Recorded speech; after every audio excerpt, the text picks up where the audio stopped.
I'm your host, Brother Michael Imhotep. Welcome to the African History Network show. It is Wednesday, October 6, 2021, and we are live. Hope everybody's doing well.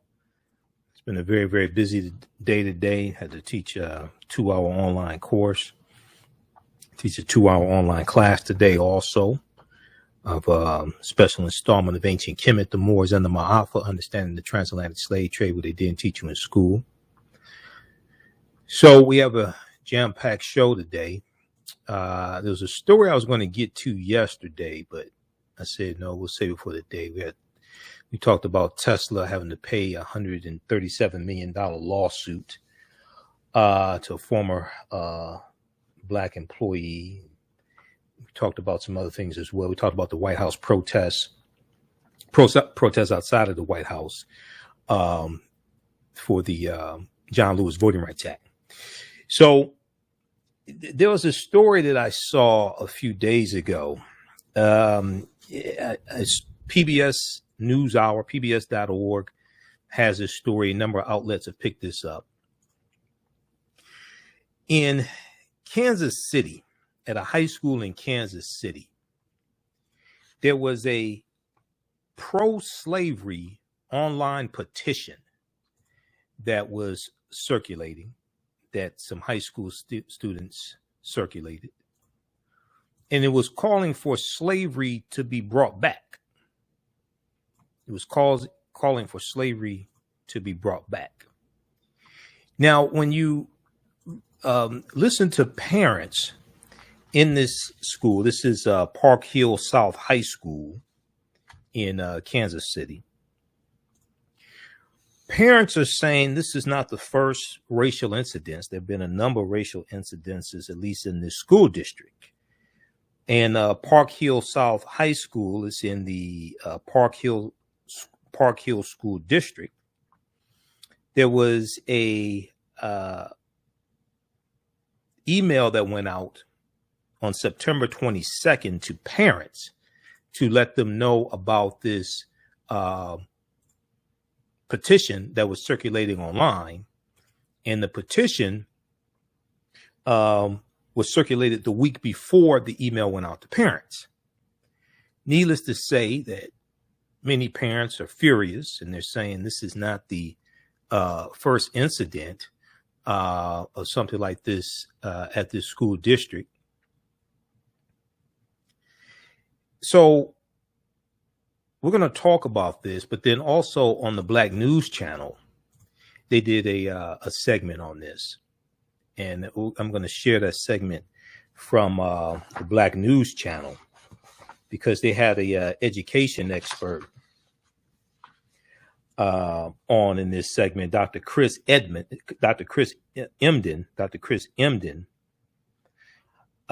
who talked about what's going on in Kansas City, but also in a broader context of these different racial incidences that's taking place at schools. There was one incident at a school 30 minutes away from Park Hill South High School at Olathe South School. It's about 30 minutes away from Kansas City, Missouri. In this incident, it was school authorities are investigating a homecoming proposal poster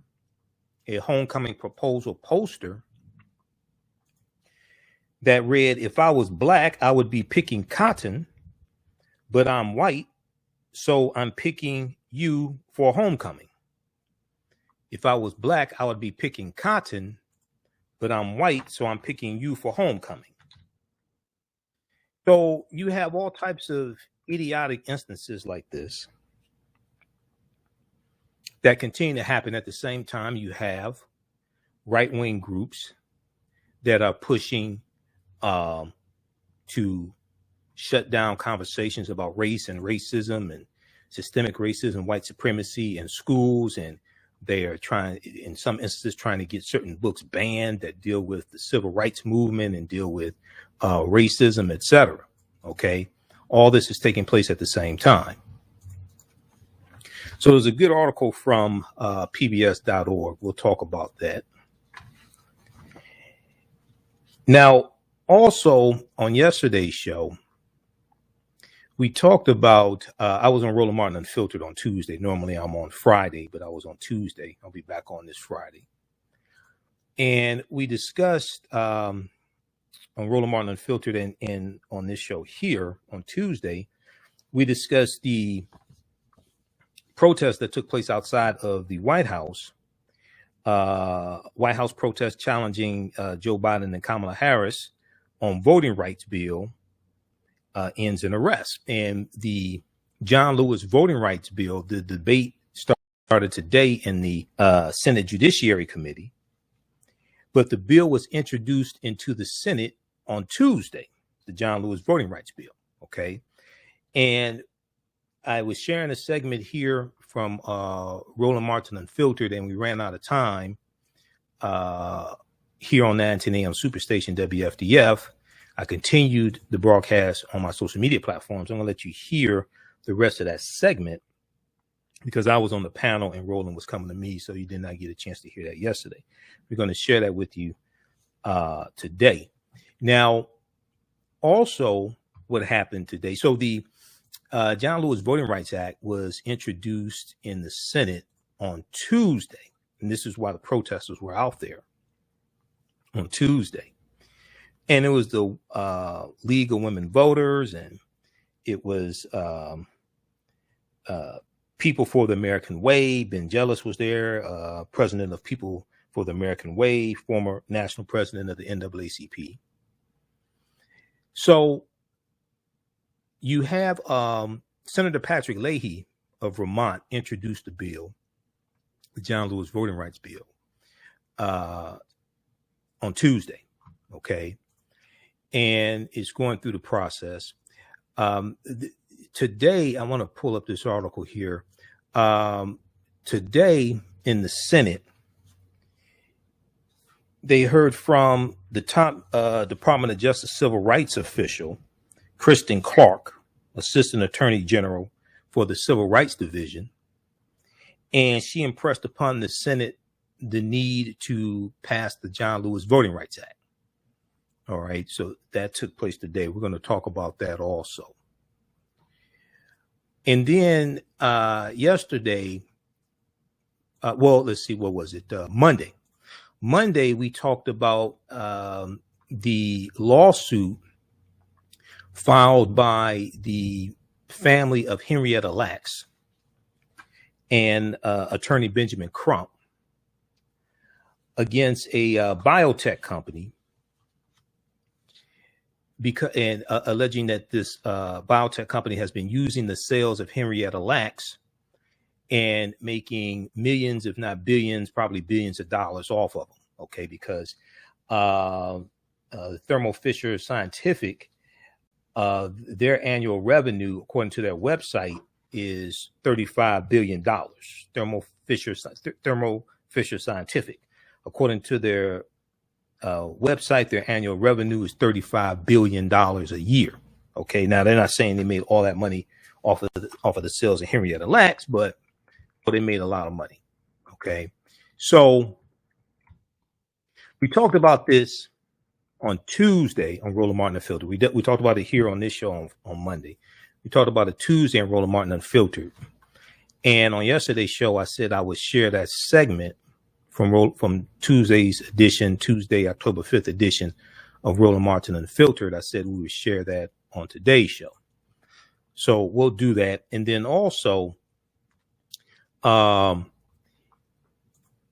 the Readout with Joy-Ann Reid on MSNBC on Tuesday, October 5th, she spoke with the grandson of Henrietta Lacks, as well. It was the grandson, or I think it was the grandson of Henrietta Lacks, as well as attorney Benjamin Crump.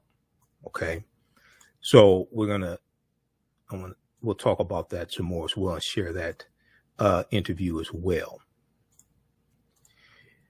All right, so there's a lot going on, and then also this past weekend we had class number 4 from the Civil War to the Civil Rights Movement and Black Power, 1865 to 1968. So we'll give you a quick recap of what took place in class number 4. We covered a lot of ground. It's a very, very good class. We deal with a lot of history and deal with history, what happened, events leading up to the Civil War and what happened after the Civil War ended. All right. On the African History Network show, we focus on educating, empowering, and inspiring people of African descent throughout the diaspora and around the world, because right now it's corrects wrong behavior.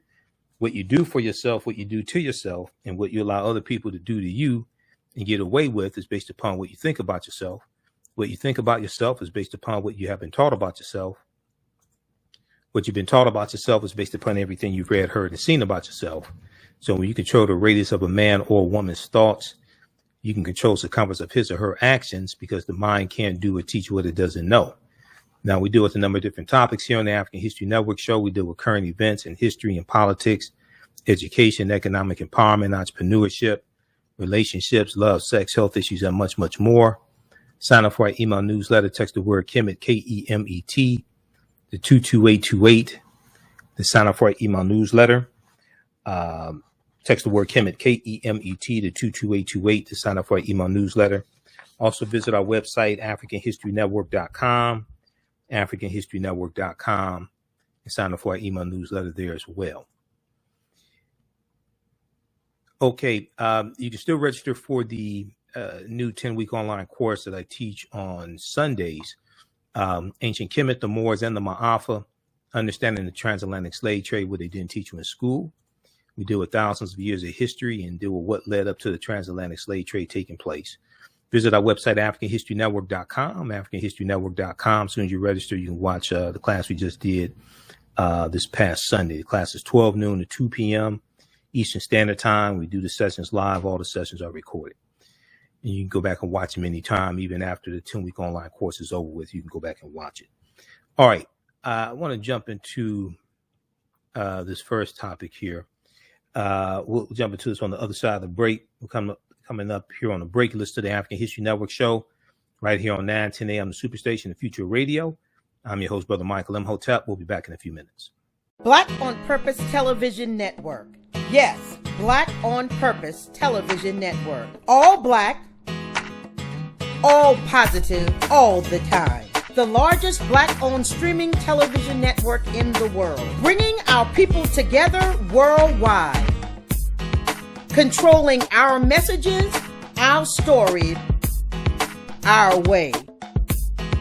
Black TV the way it should be. Black music, Black history, and more. 30-plus channels, thousands of shows. Black on Purpose Television Network. Subscribe now. We all know the cannabis industry is headed toward an uprise in the past decade. What happens when there is a brand that brings this uprise in a blow? The cannabis industry welcomes her uprise. Hustle her hemp. Delivering excellence with pride is her watchword, and how you choose to embrace it makes it a priority. From cultivating rich cannabis into exquisite and tastefully finished CBD products to delivery, Hustle Her Hemp leaves no stone unturned. Hustle Her Hemp's mission is to empower women of color by building business and creating legacies, uniting beauty, health, and business. We are a pure definition of how we want the CBD industry to become in the future. While we are redefining innovation, we bring the same energy to improving the quality of life. Hustle Her Hemp is the new uprise.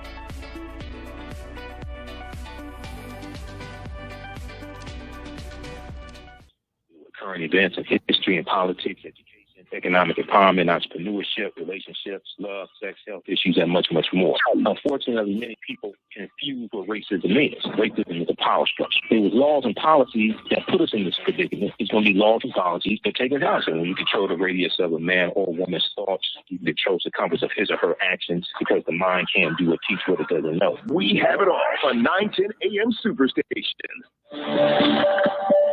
910, the Superstation, Detroit's only African-American talk radio. Welcome back to the African History Network show right here on 910 a.m. Superstation, the Future Radio. I'm your host, Brother Michael Imhotep. It is Wednesday, October 6, 2021, and we are live. Calling numbers 313-778-7600.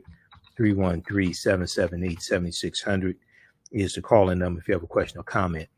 Okay, so right before the break, I was talking about this story out of Kansas City, out of Missouri, and you have PBS NewsHour. I saw a story from PBS NewsHour, and some other outlets picked up this story as well. And this deals with a pro-slavery petition, that was circulated online by some high school students. All right. Now, these were students at Park Hill South High School.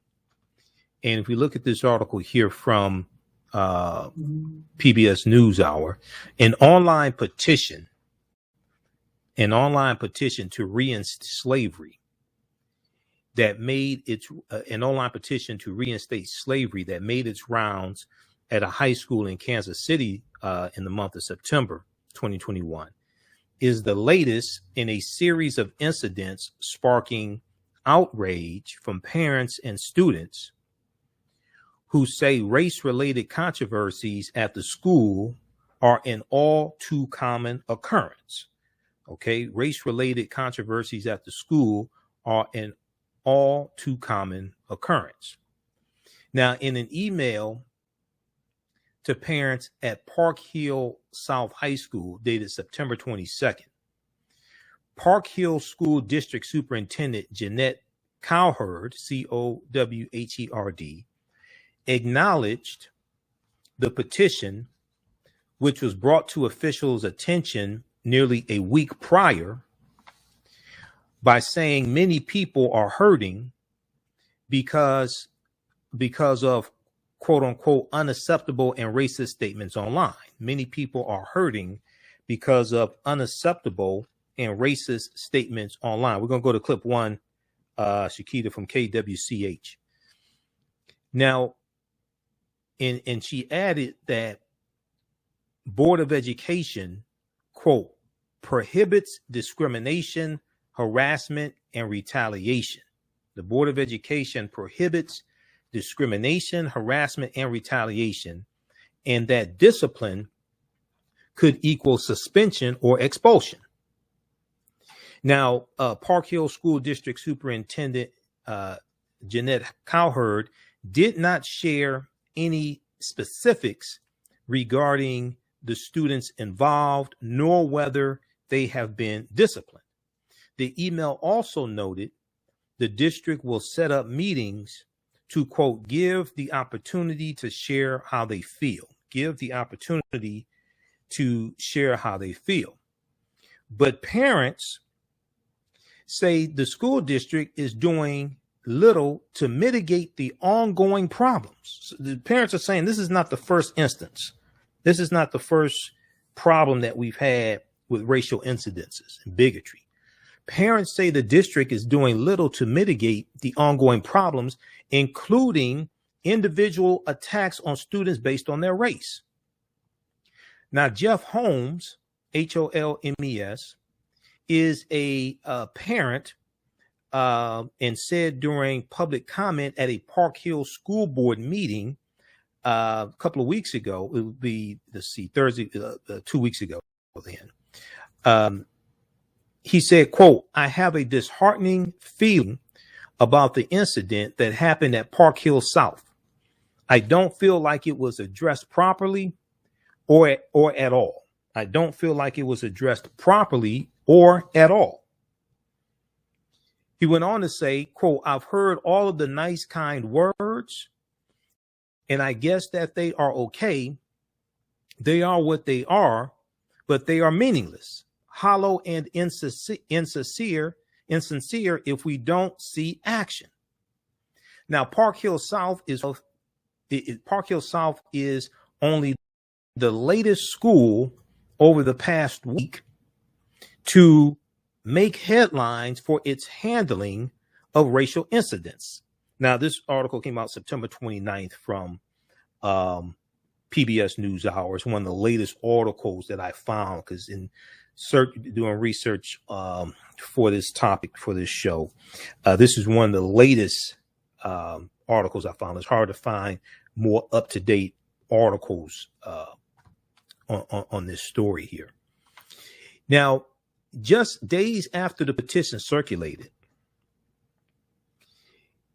school officials at Olathe South School, Olathe, school officials at Olathe South School, which is 30 minutes away from Kansas City, Missouri, are investigating a homecoming proposal poster that read, quote, "If I was black, I would be picking cotton, but I'm white, so I'm picking you for HOCO, homecoming."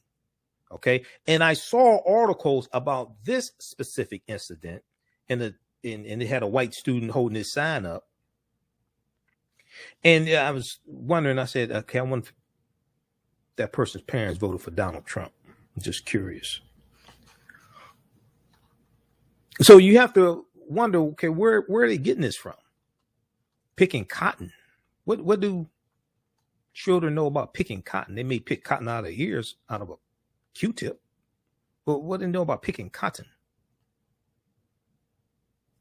So a photo of the offensive poster made its rounds on social media before school administrators caught wind of it. Now, National Education Association President Becky Pringle said these types of derogatory occurrences are not new. These types of derogatory occurrences are not new. Now, Becky probably means well, but is that a statement you want to make? These type of occurrences are not new. What the hell are you doing about them? I mean, when people say things are not new, my response is, when does not new get old? When do we stop it? When does people say, oh, that's nothing new? But when does nothing new get old?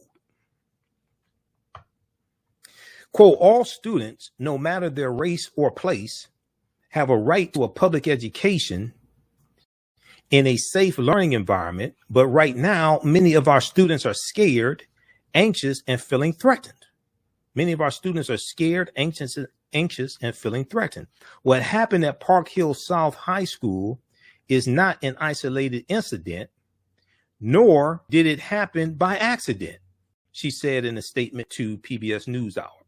Okay.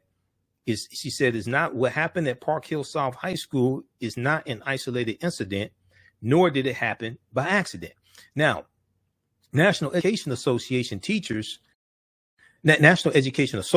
a teachers union that advocates on behalf of educators nationwide, has received reports of, quote, hostile and hateful environments, end quote, in schools across the country, she said. She said, quote, they have reported fake detention notices being handed out and swastikas drawn in bathrooms. They have been targets of hate speech and seen derogatory images like nooses, racist graffiti, and threats to LGBTQ students, she said.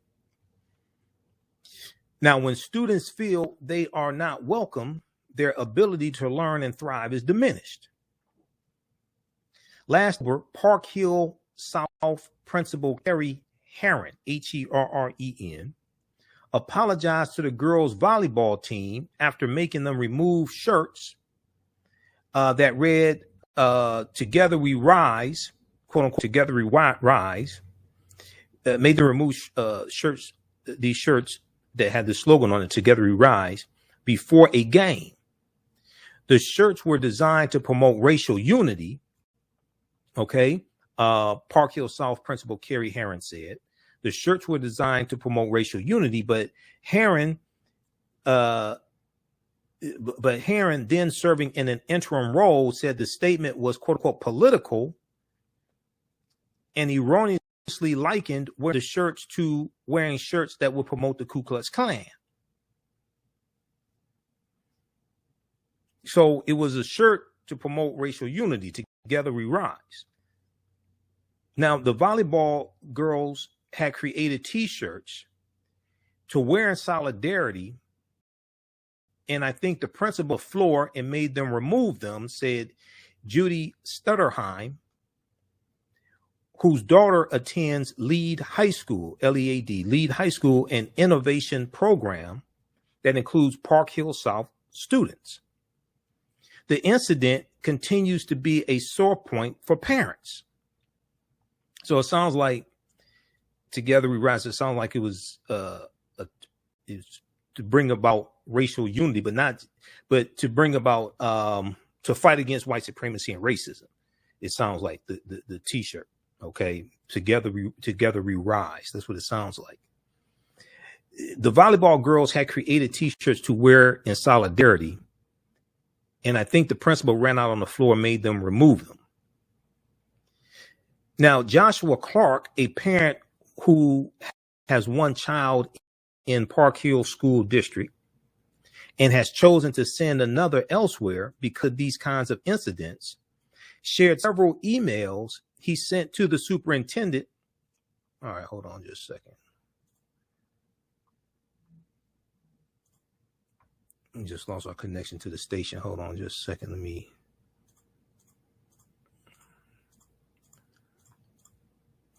Call the station back. Standby.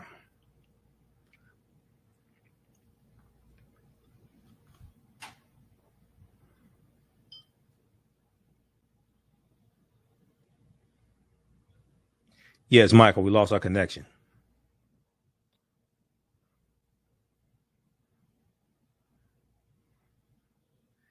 All right, we're back. We lost our connection. Skype dropped the call. Okay, so right before the break, we were talking about this story out of Kansas City High School, Park Hill South High School. Some students there a couple of weeks ago, about 3 weeks ago now, circulated a pro-slavery petition, calling to bring slavery back. And parents are saying this is not the first racial incident in this school district. Now, Joshua Clarke, who is a parent who has one child in the Park Hill School District and has chosen to send another child elsewhere because of these types of incidents, shared several emails he sent to the superintendent at the time, asking why Herron,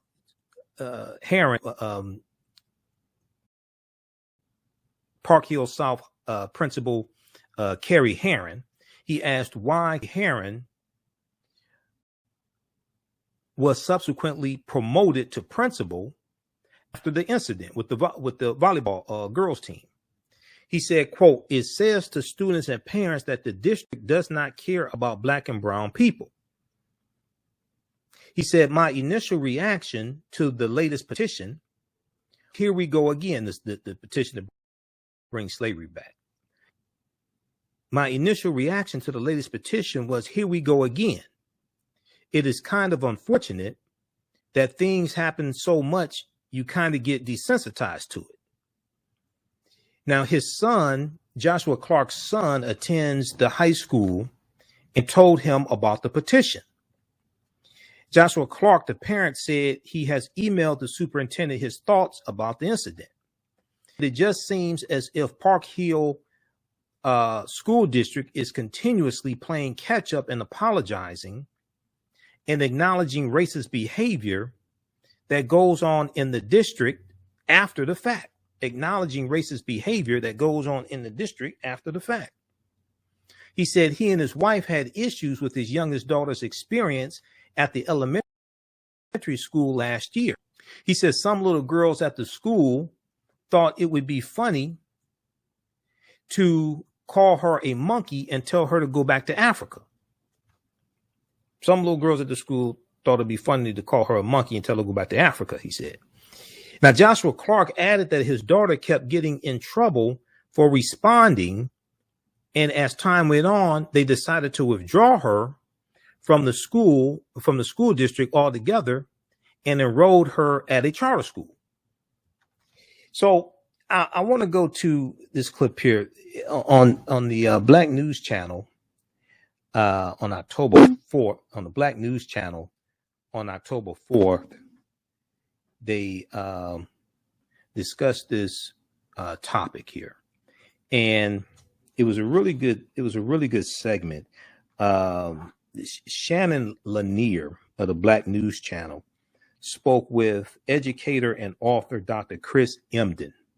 Educator and author Dr. Chris Emdin about what's taking place in this Kansas City school district. Let's go to well, actually, before we go to that clip, I want to go to clip one. Shakita, I'm sorry. KWCH there in Kansas City ran a story about what took place about the slavery petition. Okay, this is only 1 minute. Let's go to clip number one first.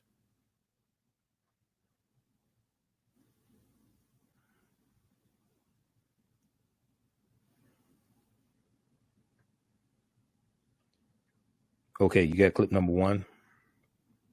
All right, maybe an ad you have to get past. Missouri students posted slavery petition online, school district says. We're going to go to that clip, and then we'll go to the clip from the Black News Channel.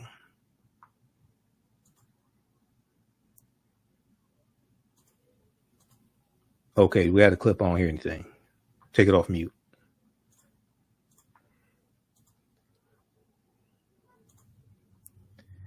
All right. Okay, I guess we'll figure it out.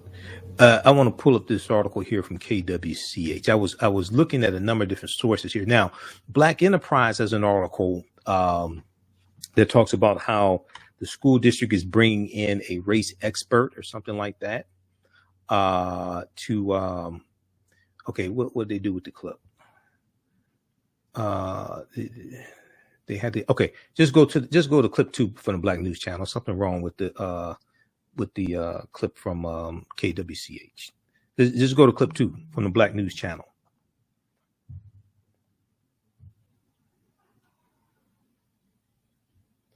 Reported that Park Hill School in Kansas City, Missouri, will be hiring a race expert, and this comes in response to a number of anti-Black incidents in that school district, as well as others across the city. First, there was the high school teacher who used the N-word during class and who is currently now under investigation. Then there was a report of a worksheet given out to students in English class with racial slurs on it. You see it right there. And as if that wasn't enough, a white student in Kansas City wrote the following on a sign to ask a schoolmate out for homecoming. And I quote, "If I was Black, I would be picking cotton. But I'm white, so I'm picking you for HOCO." And finally, there was the infamous petition organized by a group of students asking to reinstate slavery at Park Hill South High School in Kansas City. So joining me now to discuss all of this is Dr. Chris Emdin. He is the author of the newly published book, Ratchetdemics, Reimagining Academic Success, and the director of Science Education Program at Columbia University. Thank you so much for joining us. Pleasure to be here with you. So, Doctor, we're in the year 2021. Young people are supposed to be so much more progressive, and I just don't know what the heck is going on. Help me understand what's happening here. Well, we could talk about this writ large, or we could talk specifically about Kansas City, which is a symptom of a larger systemic issue. On a writ large conversation level, the issue is simply that young folks are not at all having had any conversation about race, about diversity, about inclusion. None of those things are part of what they're learning in schools. But yet, they're being informed about how they should form perspectives about those issues in the world. Riddled across the media right now is the banning of CRT, this conflating of CRT with the absence of any critical conversation of having any conversation about Black folks or their experiences. And so, we're not talking to young folks in schools about race, class, and diversity and slavery and racism. And we're having a conversation in the political spectrum about why it should be demonized and not to be taught. And so the larger political conversation is giving a signal to young people that society at large is in the midst of not knowing what to do when it comes to race and class. And because of that, they're manifesting the ignorance that's being perpetrated on a political spectrum. That's what's going on generally. See, in Kansas City, they had a particular issue around the banning of CRT. They, in particular, had to have these long, drawn-out meetings and these back and forths and engagements. So these white young folks are literally watching the grown-ups on politically and also in their homes, demonizing black folks and saying anything related to blackness is problematic. You know, when we say a banning of CRT, some white young folks in schools know they ain't learning about CRT. So they understand what the coded language means. They understand that when you say we are banning CRT, it means that we're banning expressions of blackness, we're banning the value of blackness, we're banning the recognition that black folks have any humanity. So, you know, for Park Hill to say now that we don't understand where this is coming from, why are these young folks acting in those ways? They're showing you what you've shown them. And then you're saying, now I want to hire a diversity expert, or I want to have a conversation with the NAACP about how we can move beyond this. We can't move beyond this until you move beyond this. And so I want people to understand that issues in education that manifest themselves are oftentimes reflections of what's going on in society at large. We cannot treat this like it's an isolated incident of just some young folks who are, you know, crazy in a newly progressive world. We don't exist in a progressive world. We've been aware of that by what's going on in the political landscape, and we're simply seeing symptoms of our racism play out with the next generation. So it sounds like that you're saying this is a problem they've had in the Kansas City area, not a few bad apples stirring up the pot, that they've just culturally existed this way. I've worked with Kansas City educators. I am in Kansas City once a year engaging with black teachers in Kansas City who themselves describe to me the racist sort of structure that they are going through. Like thinking about quitting teaching because they can't deal with the stressors and the tension from the parents and from the community members. There's an organization called the Block KC that's looking to sort of like get black educators together as a support group. What do you think those educators want to have a support group for? They want a support group for just navigating the racism that they're experiencing. So if the educators are going through this tension and the educators are themselves going through racial distress over the fact that they're not seen as full humans, you better believe it's going on with young folks. So this is, again, not an isolated incident. Kansas City is just a microcosm of America at large. And what they're seeing specifically is them attempting to erase any conversations about race in the larger spectrum, playing out with young folks who are sharing those dialogues from their adults, from their politicians, from their news. So don't be surprised when the chickens come home to roost. You constructed the phenomena, and now you're just witnessing it play out in real time. Okay, so let's talk about the nation since you brought it up then. You know, we've been seeing issues across the country with, you know, blackface parties for Halloween jumping off in some places. Do you think that this sort of anti-blackness is starting to spread around the country? Because we also saw a lot of our white counterparts at the Black Lives Matter movement and marching with us and standing up for justice and equality. Yeah, I don't think anti-blackness is spreading.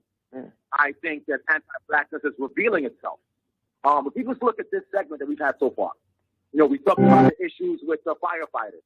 We talked about the issues that are going on in schools. We talk about the issues as it relates to the COVID-19 vaccine. We talk about the issues related to the vandalizing of the George Floyd statue in New York City.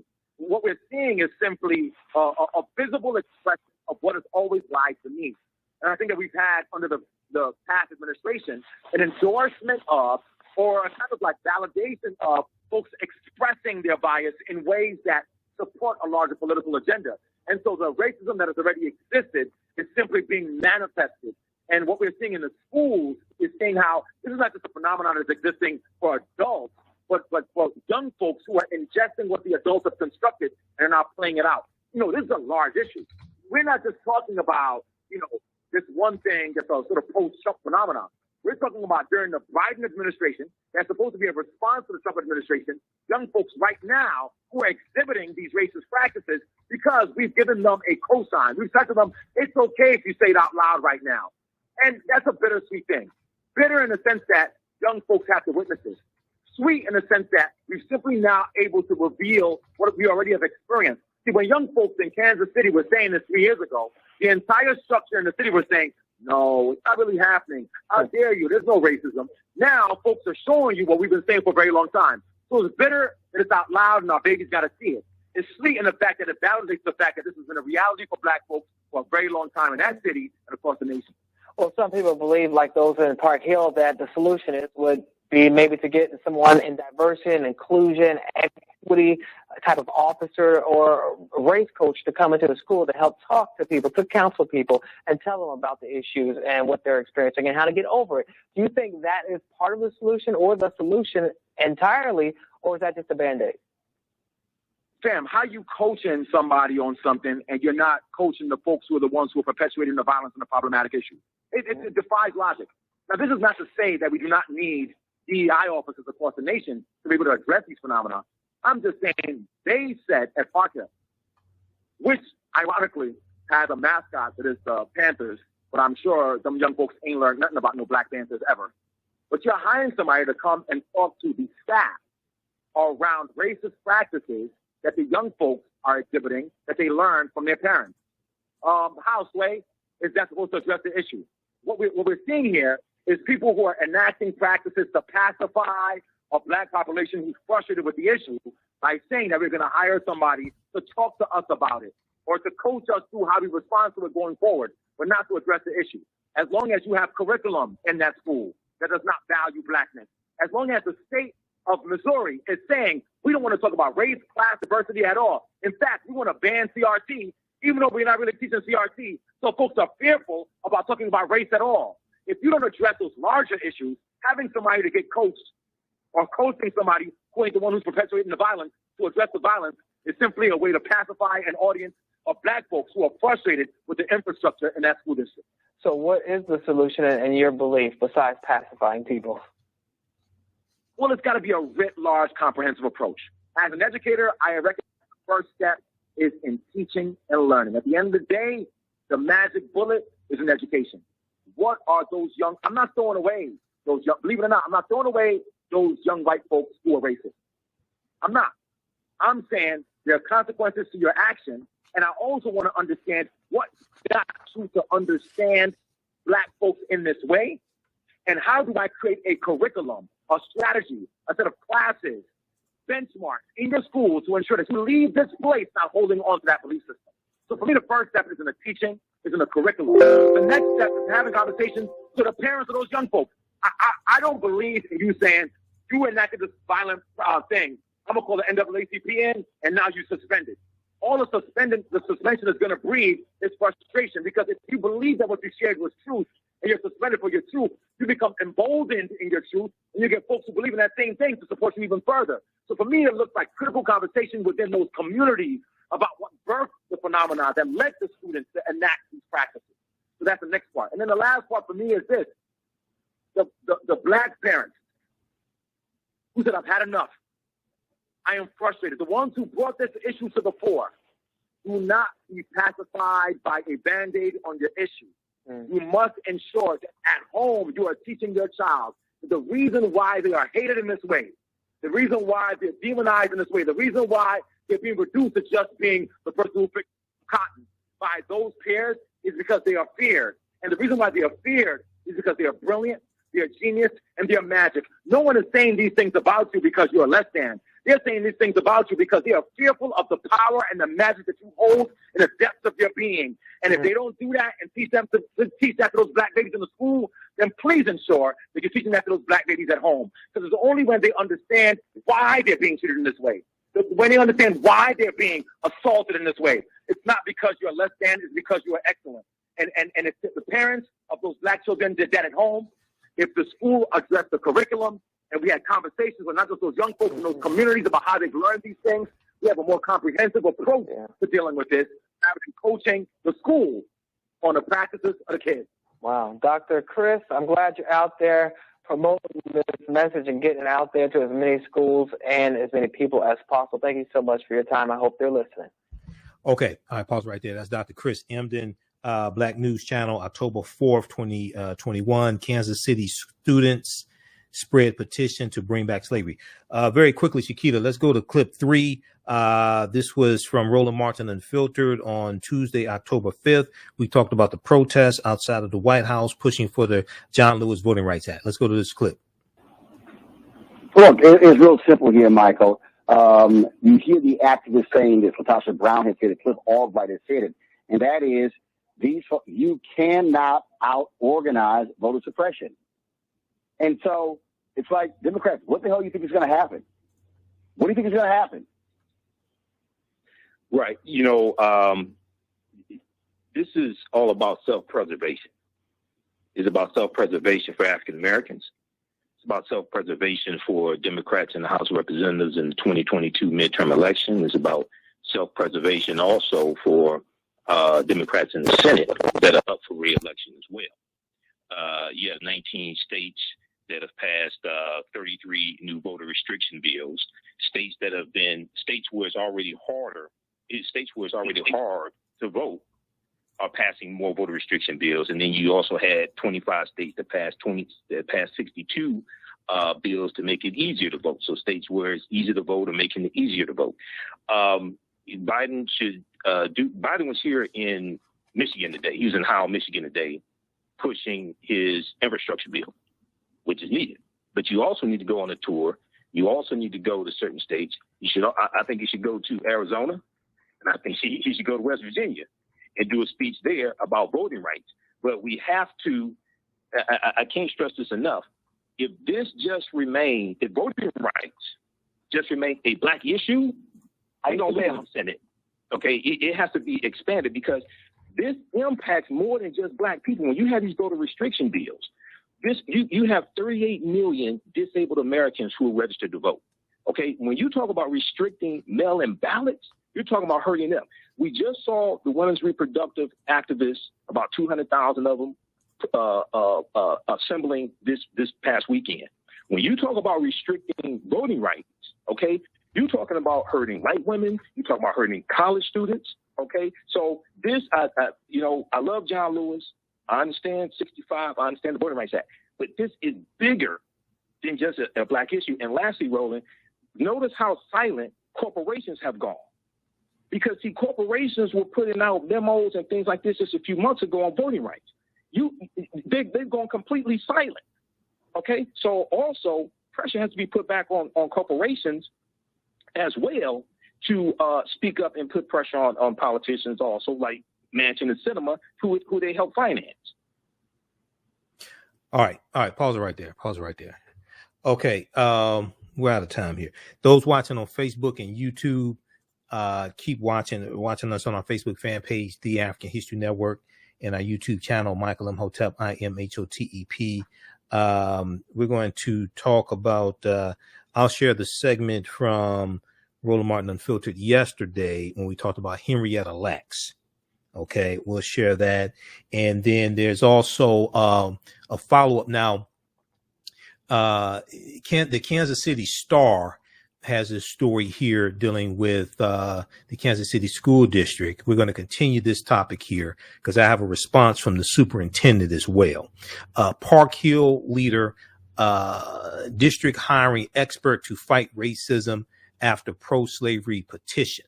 Okay, and we have a statement from Dr. Jeanette Cowherd. We'll share that off air on my social media platforms, so keep watching. The Park Hill School District will hire an expert to help create a plan of action to combat racism after students circulated a petition calling for the return of slavery, officials said.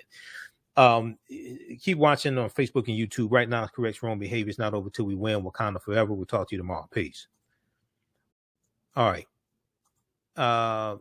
Okay, so let's go back to this clip here. Okay, first of all, we've got I pulled the clip up from KWCH channel 12. I think we have that clip working.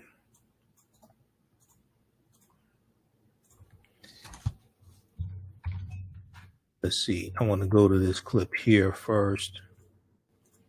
So this is from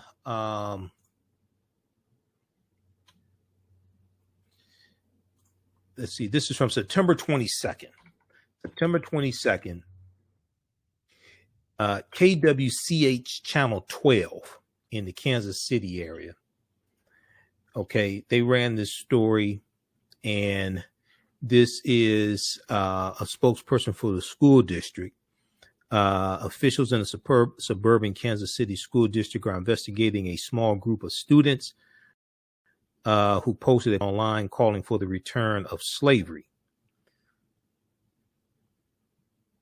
So let's see here. The Park Hill School District had a student population of 11,767 in 2021, the entire school district. Only 12.7% of the school district is African American. The district instituted let's turn on the screen share here. Okay, we've got this. Okay, let's go to the other one. That's Kansas City Star. Let's look at KWCH channel 12. This story right here. Okay. So I went through and I was researching articles on this, trying to find some of the first ones I could find. This is one of the first articles. This is from September 22nd. Missouri students posted a slavery petition online. School district says KWCH channel 12 in the Kansas City area. Okay, so the article goes on to say the Park Hill district had a student population of 11,767 this year. 12.7% of the school district is African American. Now, the district instituted an Inclusion and Equity Council with teachers in 2015. Okay, the district instituted an Inclusion and Equity Council with teachers in 2015, which led to student focus groups and eventually a family advisory council on the issue. So these are actions they took in 2015. The district instituted an Inclusion and Equity Council with teachers in 2015. That led to student focus groups and eventually a family advisory council on the issue. Terry Dion, D-E-A-Y-O-N, I'm not sure how to pronounce it, the district's director of access, inclusion, and family engagement, said district and school officials have met with student groups and staff at Park Hill South and at Lead Innovation Studio, a separate school on the Park Hill South campus that offers a different educational approach to students. Terry Dion said, I wholeheartedly believe we are in a situation that we are going to confront and heal. We will be better, and we will take this and use it as an opportunity to improve. Okay, so I want to go to, let's go to this here. And then we'll look at this other piece here also.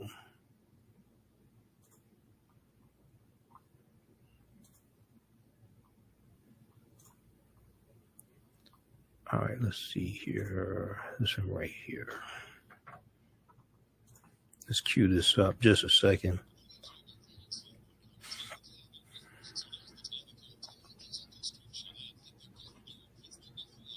All right, just a second. This clip is queuing up here.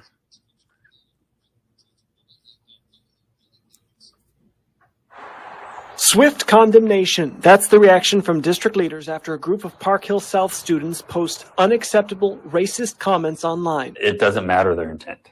The impact is real. The impact is being felt. The hurt is real and there. District leaders have heard from lots of parents since the incident Friday. You know, it varies from anger to fear, to frustration, disbelief. The district is 67% white. While staff get diversity training, currently students get none. We don't have anything formal as far as like a standardized cultural sensitivity training or anything like that. Those are definitely things that I would love to see in the future. The district plans to hold a listening tour in response to the incident. One silver lining, students were first to call out the racist comments. Students brought it to our attention right away. So the reporting culture at Park Hill South is working. This incident just further confirms the necessity, the need for the work, and that we are headed in the right direction. The district says schools are a safe place for everyone. In the Northland, Brian Johnson, KMBC 9 News.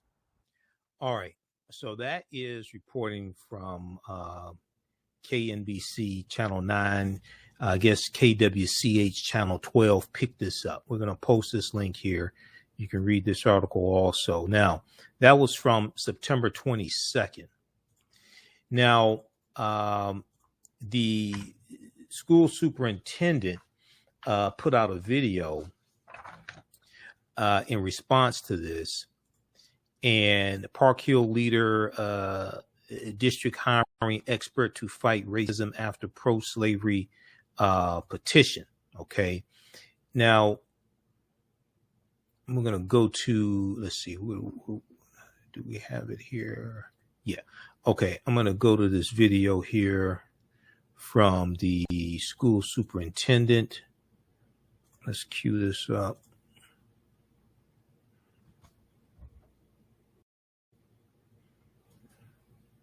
Straight from the superintendent. This is from September 27th. When some of our students posted racist things online recently, it forced us all to examine the work we're doing to make our schools an inclusive environment where all students feel safe to learn. We've been working on culturally relevant education, access, and inclusion for several years, but this incident has made it clear that we must speed up our efforts. Our immediate response was to identify the students involved in this matter and to follow our board policies and state statutes in the discipline for this incident. We are also providing counselors to support and care for students who have been hurt by this. Going forward, we have two options. We can react or we can respond. We are choosing to respond to produce a long-term solution that best meets the needs of our students, our staff, our family, and our community. Right now, we remain focused on listening to all of our people to fully understand their experiences, to gain a deeper understanding of the problem, and to set aside our own assumptions. We are currently investigating experts so that we can select someone to advise us. We will use the information we're getting from our community and from the experts to create the best plan of action for Park Hill. We will face this challenge ahead of us head on, and we appreciate the support of our community as we work to make our schools safe and welcoming for each member of our Park Hill District family. Thank you. All right. That was from school superintendent, that's Dr. Jeanette Cowherd, the Park Hill School District Superintendent, Jeanette Cowherd. That's from September 27th, 2021. So the link to that video is on YouTube, and it's in the article that we just posted here from the Kansas City Star. All right, so you can check that out. Okay, now I want to switch gears here. Let's see. Let's look at this second story quickly here. The John Lewis Voting Rights Act was introduced in the Senate on Tuesday. That's why the protests were taking place outside of the Senate. And we talked about this on yesterday's show. The protests taking place outside of the White House. I should say outside of the White House. We talked about this on yesterday's show. Okay. If we look at this piece here, we'll go to this next story. Kristen Clarke urged Congress today to move quickly to strengthen the John Lewis voting rights bill. Okay. Before we go to that, very quickly, how's everybody doing? Share this broadcast on your social media platforms. Invite your friends to tune in also. If you want to support the African History Network, you can support us $ the AHN Show through Cash App, $ the AHN Show through Cash App, and also through PayPal, paypal.me / the AHN Show, paypal.me / the AHN Show, and then also at our website, AfricanHistoryNetwork.com, AfricanHistoryNetwork.com. All right. We're here 6 days a week. This helps us keep doing the research, stay on the air, keep broadcasting. Then also you can register for the online courses I teach. We have a new one that just started up that's on Sundays, Ancient Kemet, the Moors, and the Maafa, Understanding the Transatlantic Slave Trade, what they didn't teach you in school. We deal with thousands of years of history and what led up to the transatlantic slave trade taking place. We do this on Sundays, 12 noon to 2 p.m. Eastern Standard Time. If we do the sessions live, all of them are recorded and archived. You can go back and watch them anytime. Okay. So visit our website, AfricanHistoryNetwork.com, click on register here. Takes you to the next page. Click on enroll. As soon as you register, you can watch the class we just did this past Sunday, and we'll post a link here. Also, there's also bonus content for you to watch there as well as soon as you register. Okay, so I want to go to this story here. I heard a little bit. I didn't hear a whole lot in the news yesterday about the John Lewis Voting Rights Act being introduced. I saw a little coverage of the protest. We talked about it on Roland Martin Unfiltered also. We just played the clip dealing with that. But I see more coverage today. Okay. I didn't see a lot of articles about this. I saw one from October 5th from National Public Radio, NPR.org, and they updated it. They updated the story today because Kristen Clarke is urging Congress to pass the John Lewis Voting Rights Act. The top DOJ civil rights official urged senators to restore the Voting Rights Act. A top Justice Department official, this is Kristen Clarke, a top Justice Department official described voting discrimination as, quote, a current day problem, and urged Congress to move quickly to strengthen a landmark civil rights era law. Urged Congress to move quickly to strengthen a landmark civil rights era law. Kristen Clarke, who is the Assistant Attorney General of the Civil Rights Division for the Department of Justice, said, I am here today to sound an alarm for the Justice Department. Restoring and strengthening the Voting Rights Act is a matter of great urgency. Kristen Clarke, the head of the Justice Department Civil Rights Division, told members of the Senate Judiciary Committee on Wednesday, October 6th. Kristen Clarke's testimony comes one day after Senate Democrats introduced legislation aimed at restoring voting protections that were lost in two Supreme Court decisions over the course of the last decade. Shelby County versus Holder, U.S. Supreme Court case from 2013, and Brnovich versus Democratic National Committee. Now, Democrats have been pushing for federal legislation to protect voting rights. Democrats have been pushing for federal legislation to protect voting rights. Republicans haven't been, just so you all understand, if you don't follow politics. Republicans have not been pushing for bills to protect voting rights. If anything, they've been pushing for bills to suppress voting rights. On yesterday's show, we talked about how 19 states have passed 33 bills this year. It's about 33 bills. 19 states have passed 32 bills this year to restrict voting rights. Now, you've had 19 states have passed 33 new laws this year to make it harder to vote. You've had 25 states that passed 62 laws to make it easier to vote. States where it's already harder to vote are passing more laws to make it harder to vote. States where it's easier to vote are passing more laws to make it easier to vote. All right. Read this. We talked about this article yesterday from CNN Politics, CNN.com. 19 states passed this year laws to restrict voting, new tally finds. This is from October 4th, 2021. 19 states passed this year laws to restrict voting, new tally finds. Now, let's go back to this one here about Kristen Clarke from NPR. A version of the legislation, the John Lewis Voting Rights Act, named for the late Congressman and civil rights icon John Lewis of Georgia, passed the House of Representatives earlier this year. Okay, no Republicans in the House of Representatives voted for the bill. It passed something like 219 to 211. 0 Republicans voted for the bill. Just in case you don't know, no Republicans voted for the John Lewis Voting Rights Act in the House of Representatives. Now, the sponsor of the Senate bill, Senator Patrick Leahy of Vermont, who you see here to the right, Senator Patrick Leahy, said he was alarmed at the toxic and partisan rhetoric around restoring the Voting Rights Act.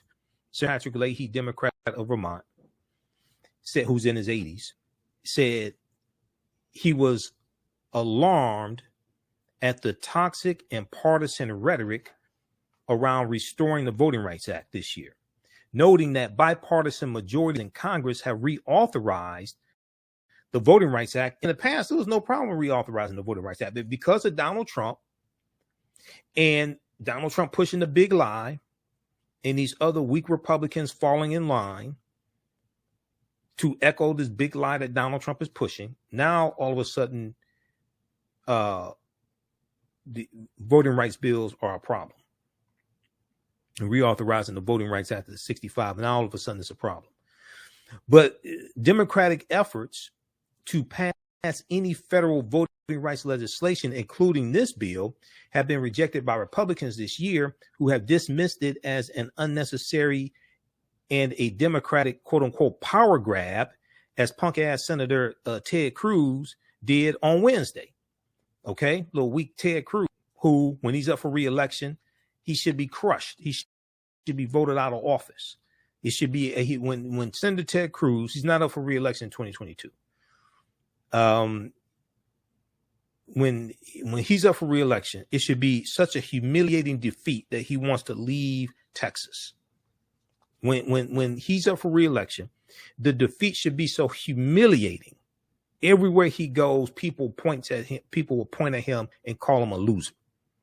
Okay, that's how badly he should be crushed when he's up for re-election.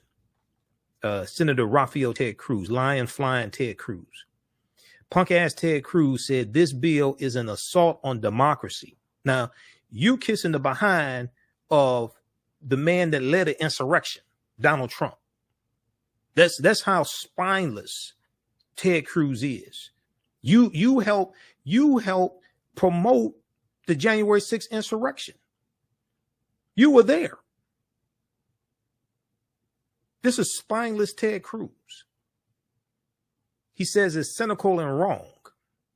Okay, the John Lewis Voting Rights Act. He said it's cynical and wrong.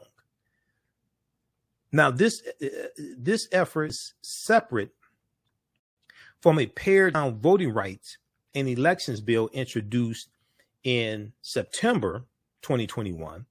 That legislation, the Freedom to Vote Act, was the product of negotiations among a group of Senate Democratic lawmakers, including Senate Majority Leader Chuck Schumer of New York, West Virginia Senator Joe Manchin, who helped write the bill. Also, Senator Raphael Warnock of Georgia helped write the bill as well, the Freedom to Vote Act.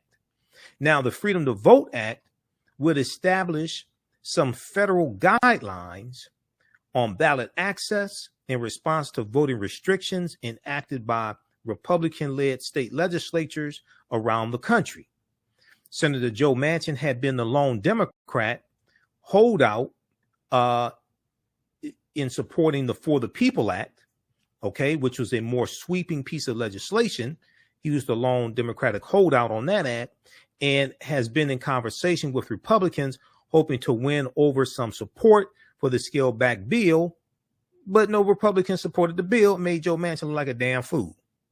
Joe Manchin said he could get 10 Republicans to support it. He thinks he could get it, blah, blah, blah. None supported it. So far, Manchin has found no takers among the 50 members of the Republican caucus because none of them go to support it, Joe. None of them, because it ain't in their interest. They're trying to suppress votes. It's not in their interest to pass a voting rights bill. No. Senator Moscow Mitch McConnell has said it would receive no Republican support, criticizing the legislation as a federal takeover of state election administration. Now, it's not a federal takeover of state election administration. What you have is you have Republicans in state legislatures trying to suppress African-American votes, Latino votes, Native American votes, and they're passing laws like in Georgia to be able, for the state to be able to overturn election results at the county level, at the city level that they don't like. That's SB, I think it was SB 201 that passed in Georgia. So this is not a federal takeover. But once again, that's the language of former Confederate states. That's the language of former Confederate states, federal takeover, who love to talk about states' rights. Okay? They love to talk about states' rights until they need help from the federal government, like when there's a hurricane or there's some type of disaster, something like that. Even though Kentucky stayed loyal to the Union, Kentucky was not part of the Confederacy. But you still have some Confederate sympathizers in Kentucky. All right. Kentucky was one of those border states that Maryland, Missouri, Delaware, Kentucky, they stayed loyal to the Union. OK, but they were allowed to keep their slaves after the Emancipation Proclamation, January 1st, 1863. But you have some Confederate sympathizers there in Kentucky. So Senator Chuck Schumer on Tuesday called the John Lewis Voting Rights Act an important complement to the Freedom to Vote Act, and he's promised to hold a vote on the Freedom to Vote Act as soon as this week. Okay, so we know the bill was introduced on Tuesday, and it's in the Senate Judiciary Committee right now. Other Democratic leaders who spoke on the floor on Tuesday included Georgia Senator Raphael Warnock, who's up for re-election in 2022, because when he was elected earlier this year, he's finishing out the rest of a 6-year term. So there's 2 years left in the term. So he's up for re-election next year.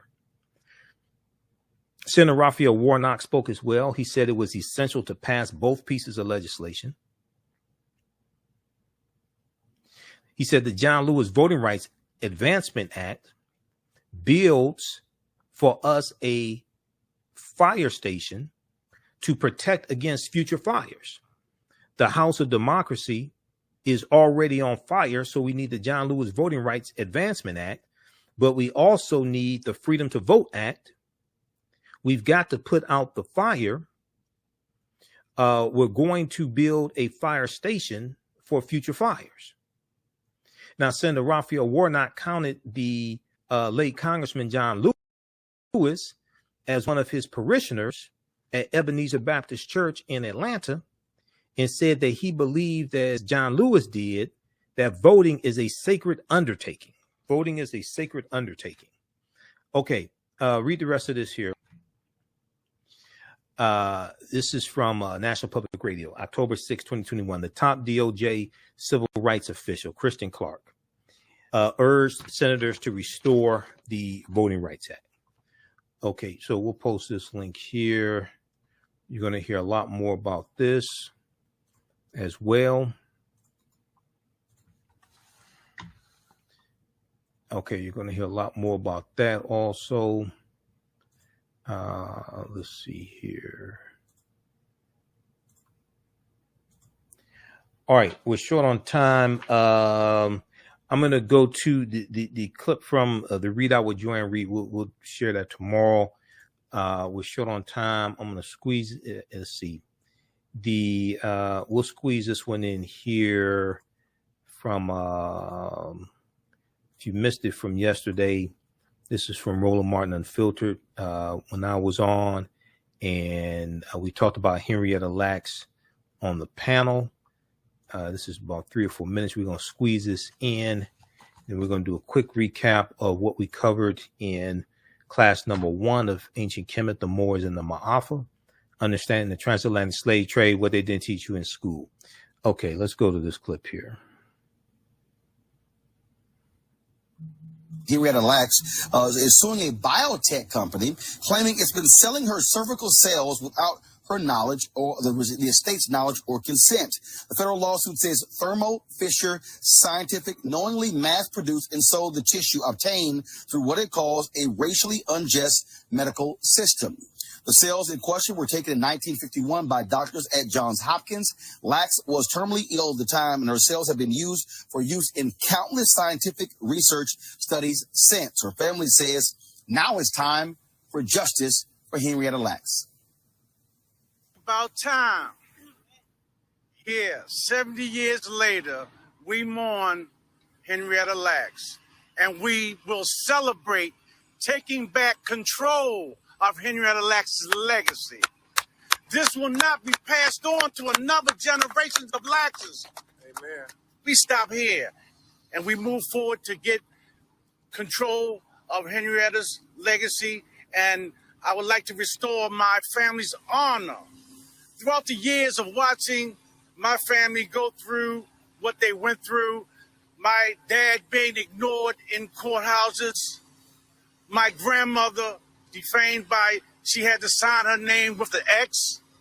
My grandmother had beautiful penmanship. It's in my book, Henrietta Lacks, The Untold Story, where I share my stories of my family's plight to get here where we are today. And God brought us here together over these 70 years. It wasn't time back then. It's time now. The time is now. All right, folks, the lawsuit wants a court to block their use without permission and force the $35 billion company to hand over profits from the Hella sales. What do you make of this, Mustafa? Well, the company should have already settled. It would just make sense that they've made billions of dollars off of this. There's a history of the extraction of black body parts. You can go back to Dr. J. Marion Sims in the 1800s when they were actually experimenting on enslaved people at that time. He's known as the father of gynecology because of all that he did to black women. So this is just, it keeps playing out decade after decade. So I hope that this family actually gets the restitution that they deserve. Teresa. Yeah, it's a disgrace. But again, I am just in awe. Again, history is now catching up to them. I hope everybody gets their book. I mean, because again, we can't allow these things to happen. And I think, you know, when we actually sign up and say we are organ donors or we are not, we need to ensure that whatever medical professional are following the law. Michael. You know, Roland, this is great news. I talked about this last night on my show. You know, yesterday was the 70th anniversary of the passing of Henrietta Lacks also. Not only was her cells used in polio vaccine and gene mapping and in vitro fertilization, but also Attorney Benjamin Crump said yesterday in an interview that it was also her cells were also used in the COVID-19 vaccine. And he said her cells have been used since basically 1951, but the statute of limitations has ran out on a lot of other uses. But because of COVID-19, that's something new. And this is something that they're really pushing in the lawsuit. So it's a brilliant strategy. Thermo Fisher Scientific on their website, they said that their annual revenue is $35 billion a year. So hopefully they get everything that they deserve in this lawsuit. It's long overdue. All right, then, folks. Take a real short, quick break. All right. So that was from Tuesday, October 5th. Tuesday, October 5th, Roland Martin Unfiltered. We'll post a link to the full show. That's on YouTube. You can watch it on YouTube and Facebook. This clip is from YouTube. We'll post a link here to the full show. You can watch it in its entirety. Which one is that? Henrietta Lacks. Okay, this one right here. We'll post this link here. You can watch that. All right. Very quickly here. And then read this article from NPR.org. We talked about this on yesterday's show. Henrietta Lacks' estate sued a company saying it used her stolen cells for research. Okay, that's from National Public Radio. It was updated October. Hold on, which one is that?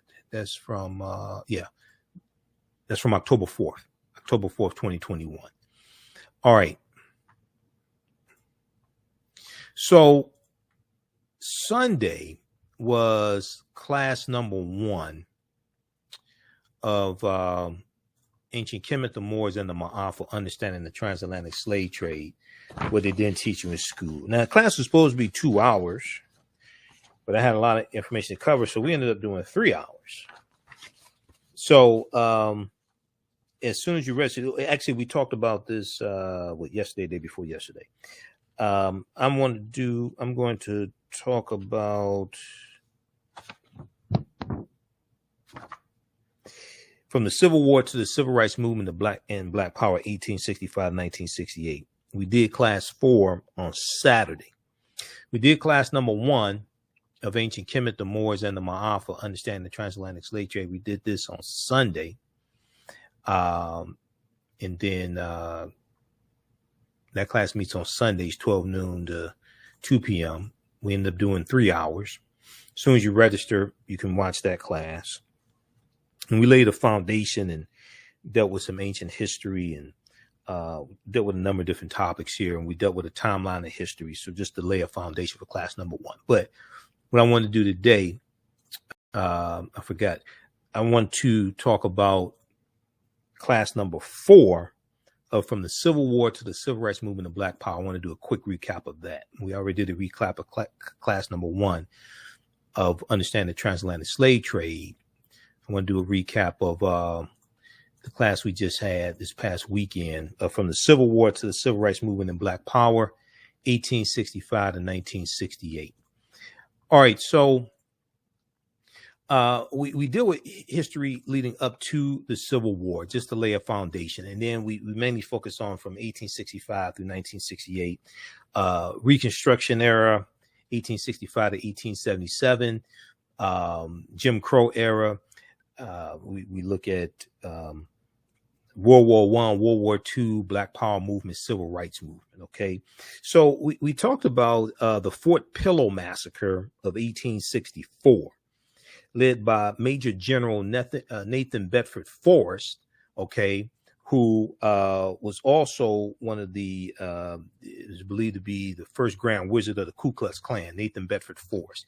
Now, you know, on this show, we've talked about his statue being removed as well. Okay, from the bust of Nathan Bedford Forrest being removed from the Tennessee State House, and that was that just happened a couple of months ago. All right, there's a good article on this. There's a good article on this here from a source out of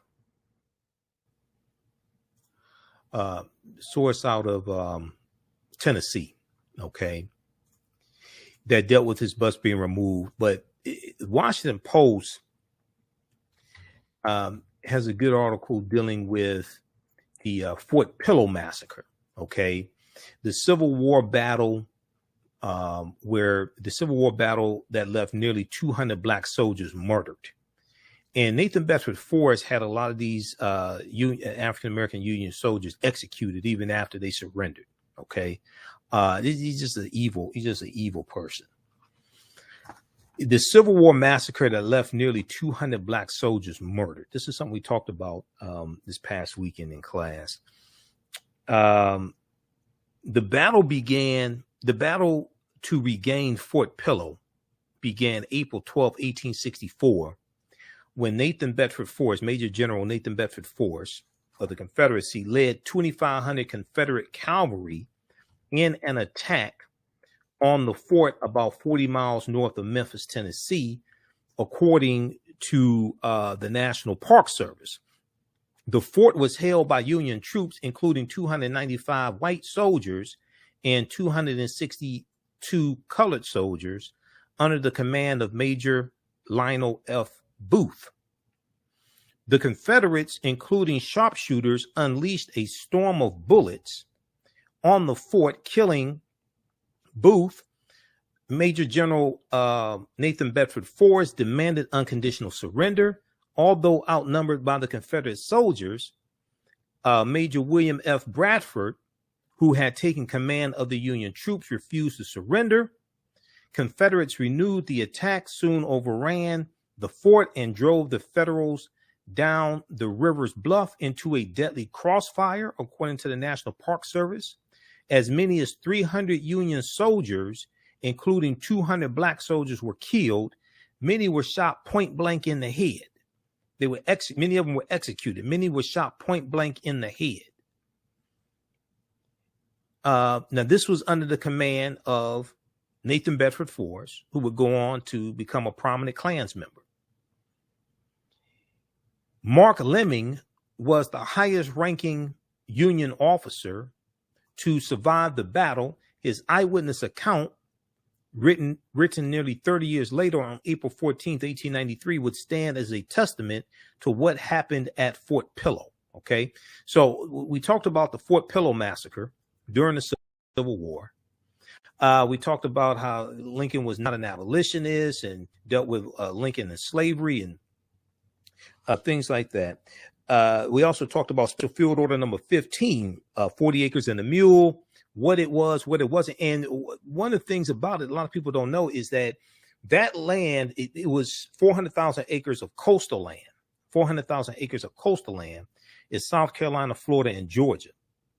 That land was only supposed to be occupied by African Americans, and we were supposed to govern ourselves. It was supposed to be like a nation within a nation. Lincoln's assassinated. Most of the land is going to be taken back.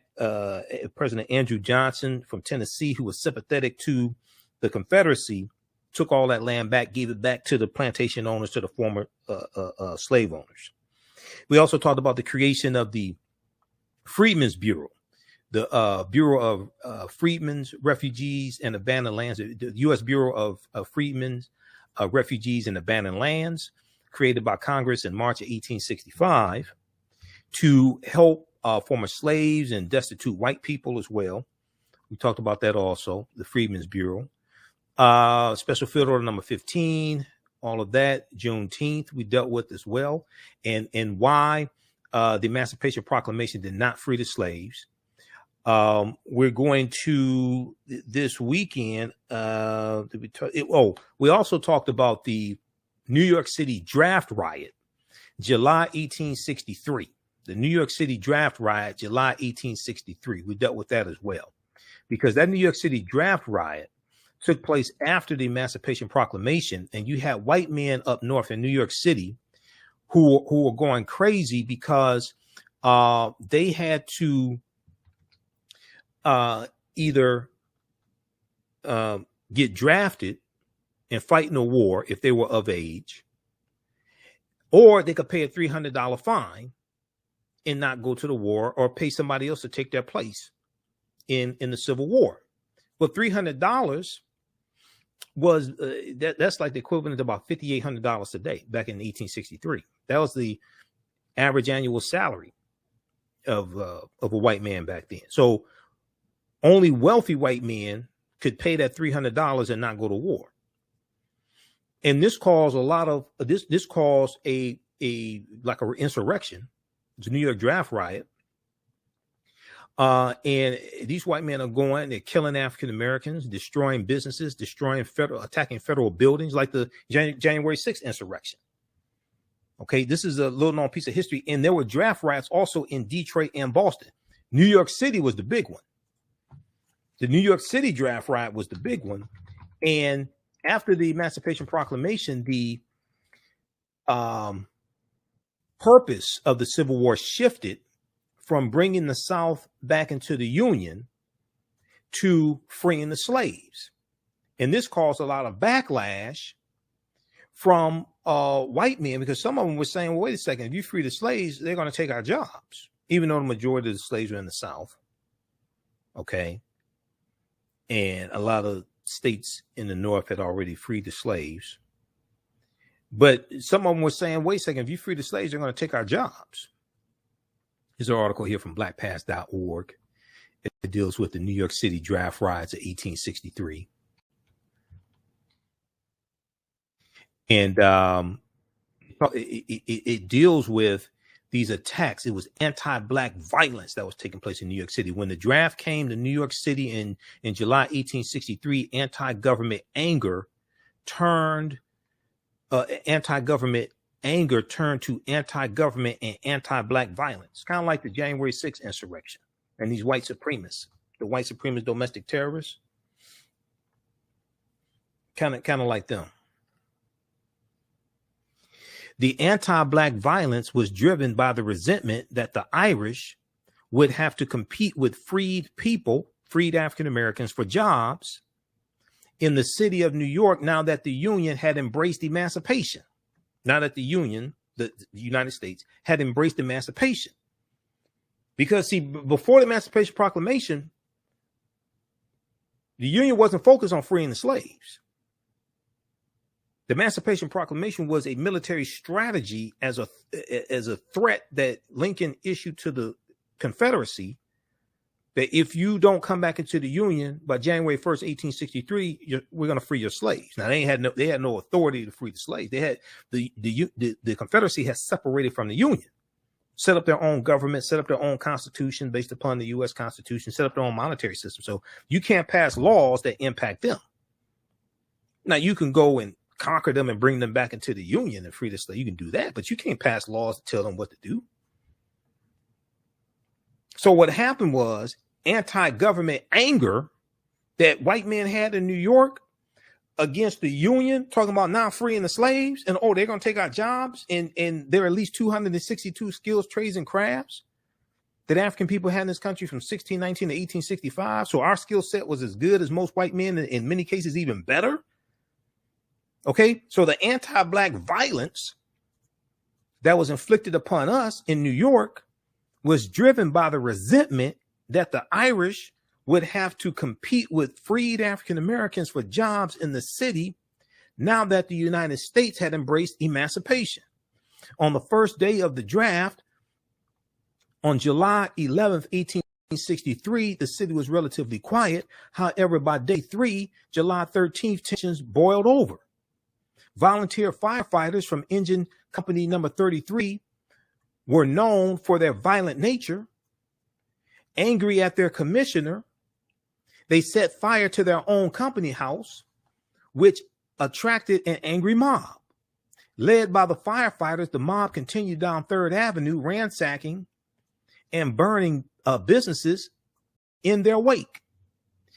They focused on those enterprises known to employ African Americans, including Brooks Brothers, Harper's Weekly, Knickerbockers, and other wealthy businesses. So these white men are so angry at the federal government that they're talking about now freeing the slaves that they go and attack and ransack businesses that were known to employ African Americans. They also attacked the homes of prominent white abolitionists. When this white supremacist mob reached the colored orphans asylum, filled with mostly women and children, African American children, this white racist mob began to loot the building, the colored orphans asylum, before setting it on fire. The 200 children inside were led out of the back by their benefactors and taken to safety. There were many accounts in New York City newspapers of black individuals killed during this riot, of white men protesting against the draft, and they're saying, well, wait a second. You want us to go fight in the war, and you talking about freeing the slaves. They're going to take our jobs. And wealthy white men who wrote the laws, wealthy white men can pay $300 and avoid going fighting in the war, risking their lives. We're poor white people. You want us to go fight in the war, okay? And now you're talking about freeing the slaves. We don't have $300 to pay to stay out the war. Wealthy white people do. So now their descendants had an insurrection January 6th. I keep telling you, the January 6th insurrection is a continuation of the U.S. Civil War. The U.S. Civil War was an insurrection.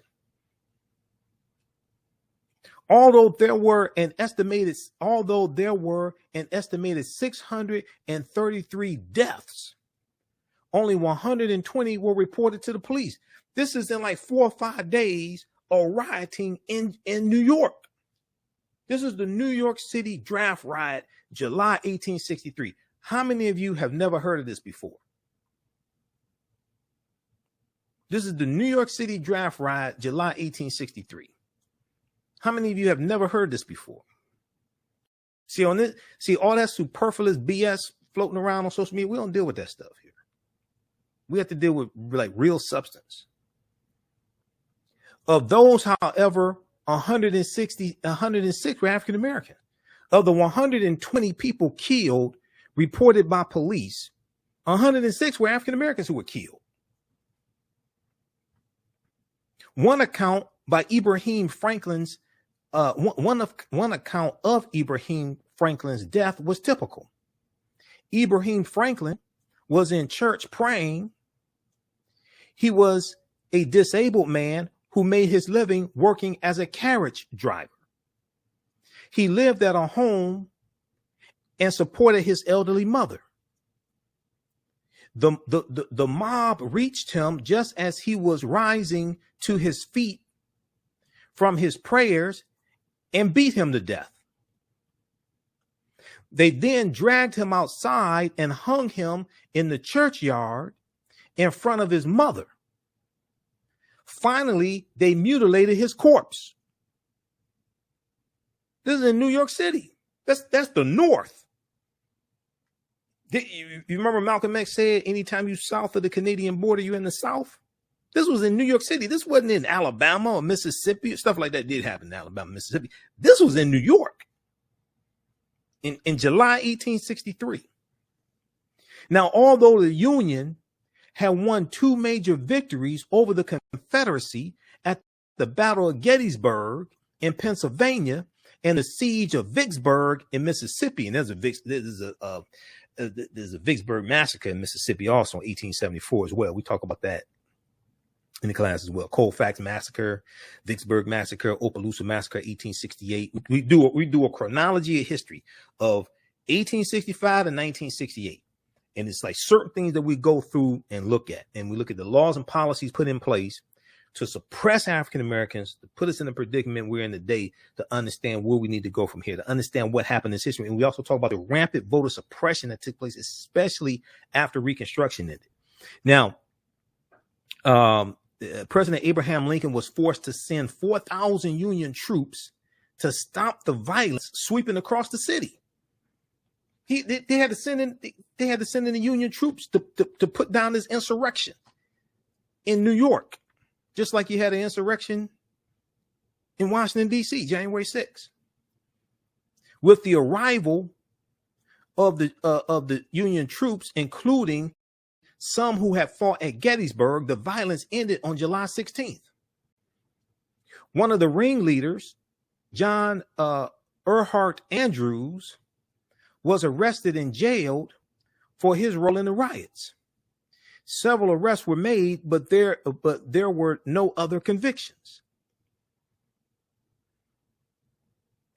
How many of you have never heard of the New York City draft riots of July 1863?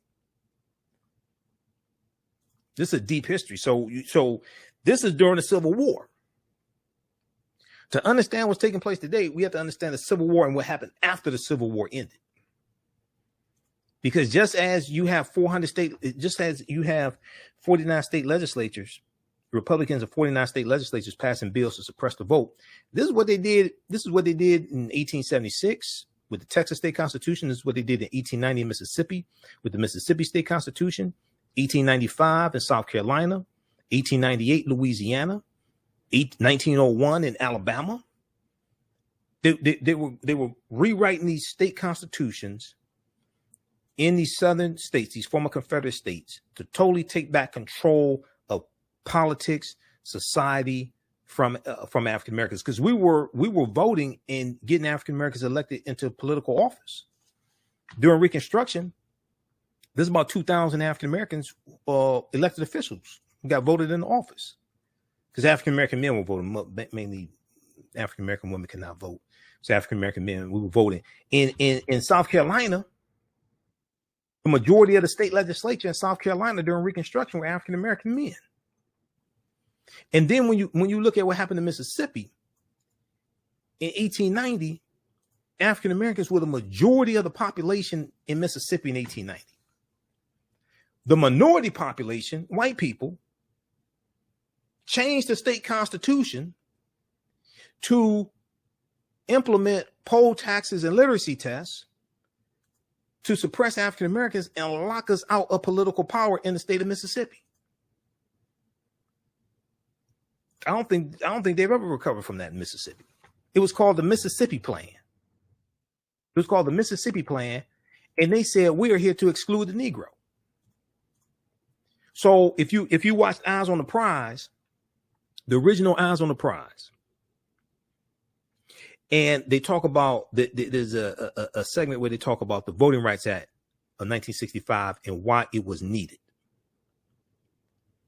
And there's one scene where they talk about Mississippi. And they said to be able to register to vote in Mississippi, you had to be able to explain to the satisfaction of the registrar one of the 200 plus sections of the Mississippi state constitution.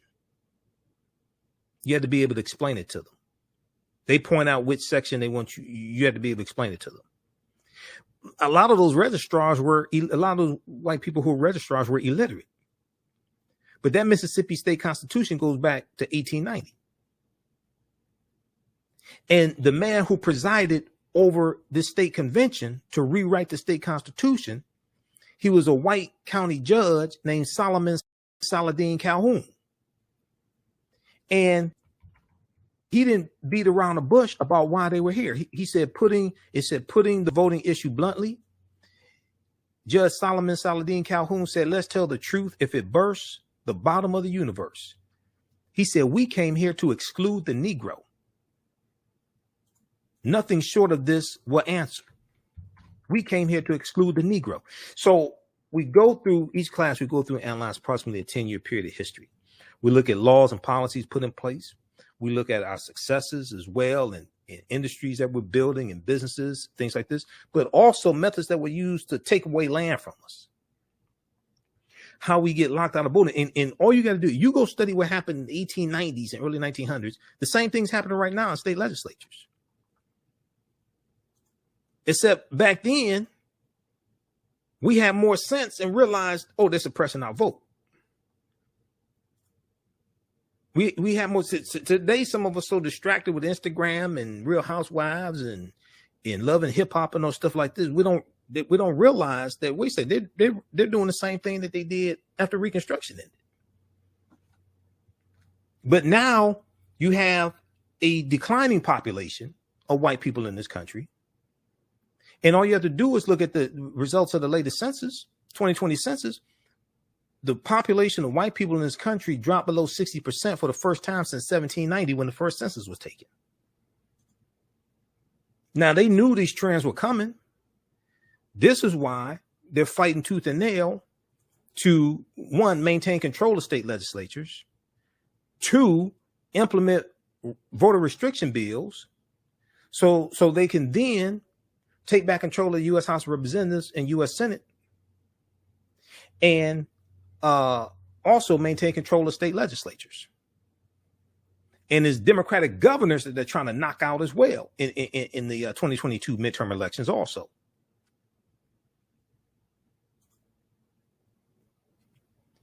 So a people's history and culture teaches them how to deal with the problems of the past and the present and the future to meet the needs of the community. When we start seeing what happened and how we were attacked in the past, then we start better understanding what's going on today.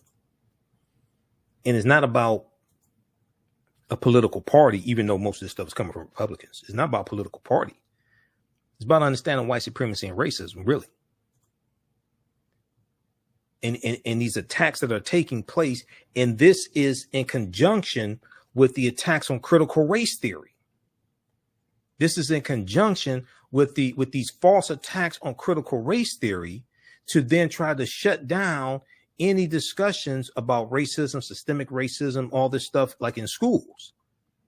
Because you have a lot of people, you have like a lot of Republicans, they don't want this information taught in schools. Now, some white parents are fine with it. They want their children to learn.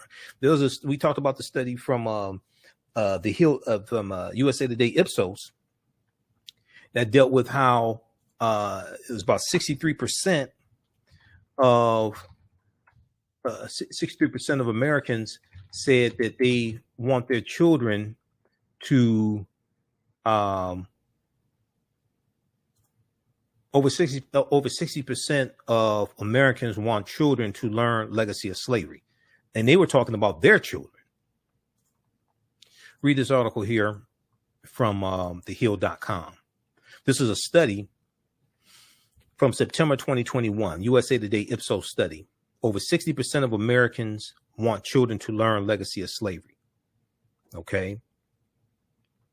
Now, a majority of Americans say they are in favor of their children learning about the legacy of slavery and the ongoing effects of racism in the United States, according to a new poll. 63% of Americans polled say they are in favor of their children learning about the lasting effects of racism and slavery in the country, while 30% of people polled said they are opposed to children's education on the topic. Now, that 30%, I wonder who they voted for president.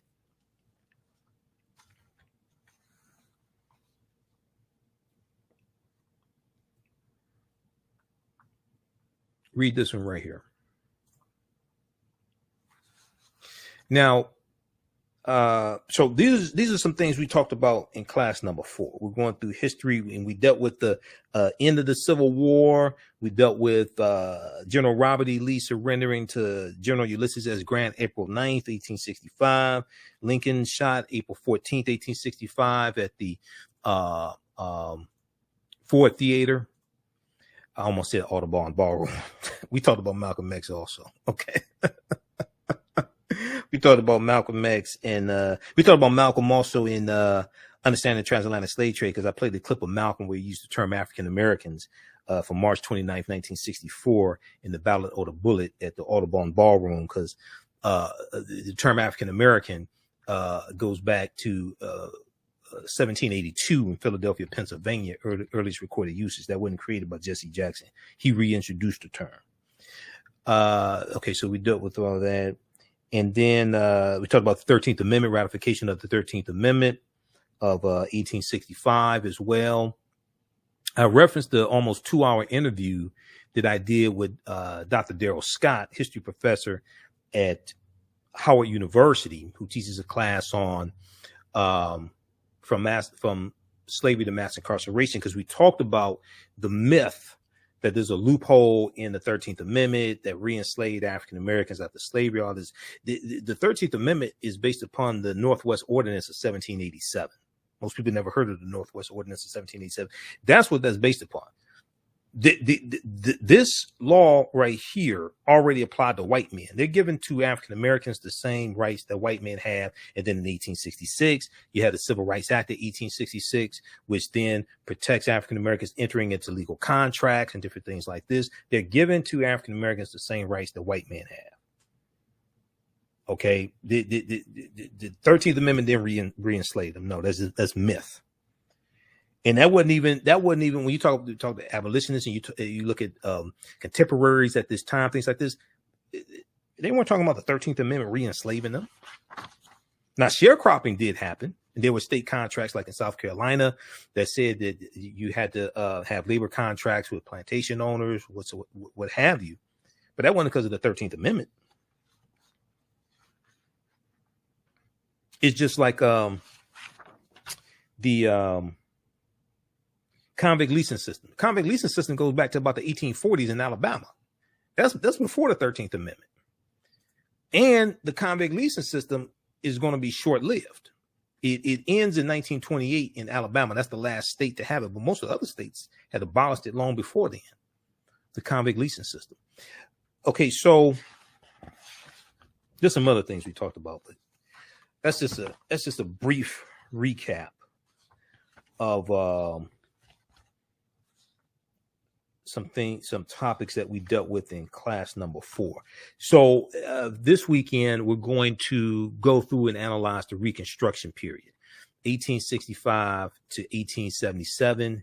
And we'll also deal with the presidential election of 1876, which leads to the Compromise of 1877. Compromise of 1877 ended Reconstruction.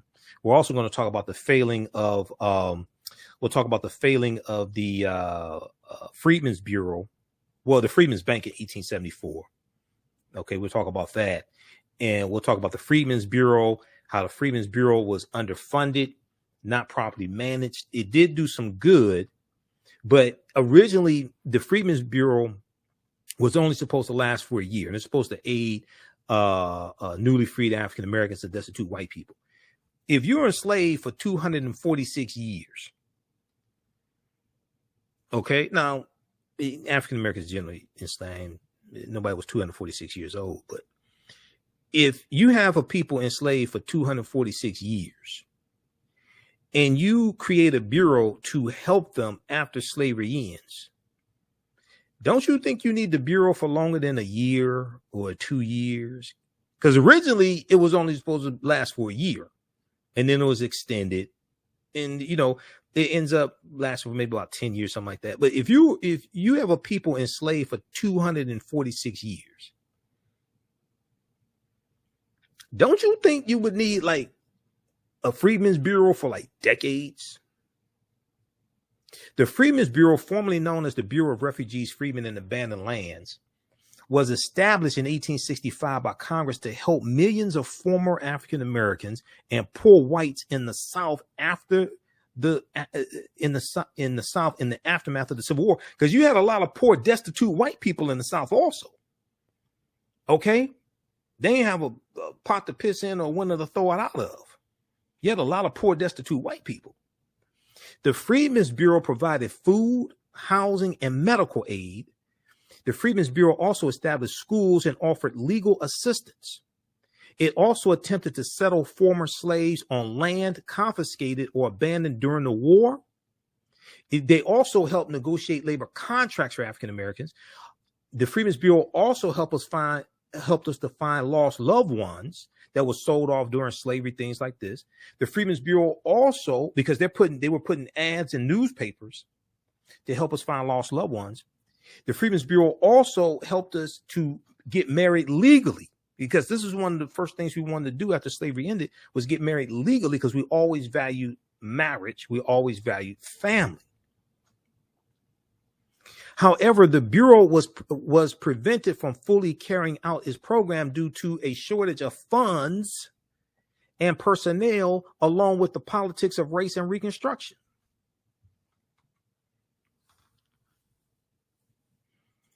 So these are some things we'll get into in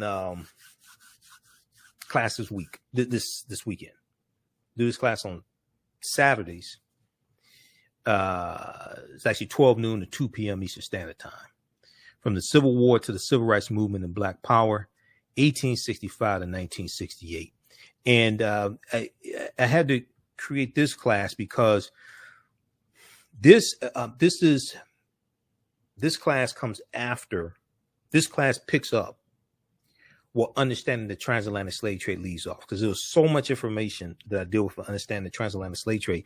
And I understand how important this period of time is, 1865 to 1968, that I had to create a separate class because I want to be able to go in and really analyze a 10-year period of history in each class. So that's what we do with this one here. So if you want to, if you like this type of information, it's going to blow you away. You can also use this with your children. Okay. I would say the information is PG-13, is not overly graphic or overly sexual or anything like that. I don't do a lot of cursing, it's not crazy. So you can use this with your children as well. Okay. We do a PowerPoint presentation. We have book references, articles, video clips. There's, this is another resource that we reference, especially in this class. You can use this if you want to take some of this information and suggest it to your children's teachers. You can. If you want your children's teachers to contact me and ask about resources, what have you, that's fine. We can do that as well.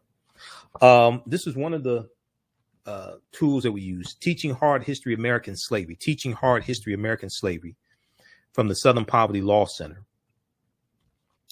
And this study is about a 52-page study, something like that. And it documents how the history of slavery is being incorrectly taught in schools all across the country. And then it makes numerous recommendations, really good recommendations on how to more correctly teach the history of slavery as well. Okay, so you can download that from splcenter.org, Teaching Hard History, American Slavery, Teaching Hard History, American Slavery. That's at splcenter.org, okay, Southern Poverty Law Center. And they have a link there. You can download the PDF of it. Okay, I downloaded the PDF, took it to a printer, and got it printed up because I use it as a reference tool. Dr. Hassan Kwame Jeffries, who we've interviewed on this show, Dr. Hassan Kwame Jeffries, nephew to one of my teachers, Dr. Leonard Jeffries.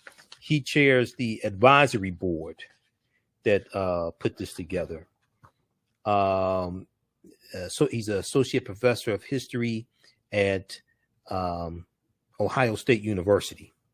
Dr. Hassan Kwame Jeffries. He's the chair of the advisory board that put this together.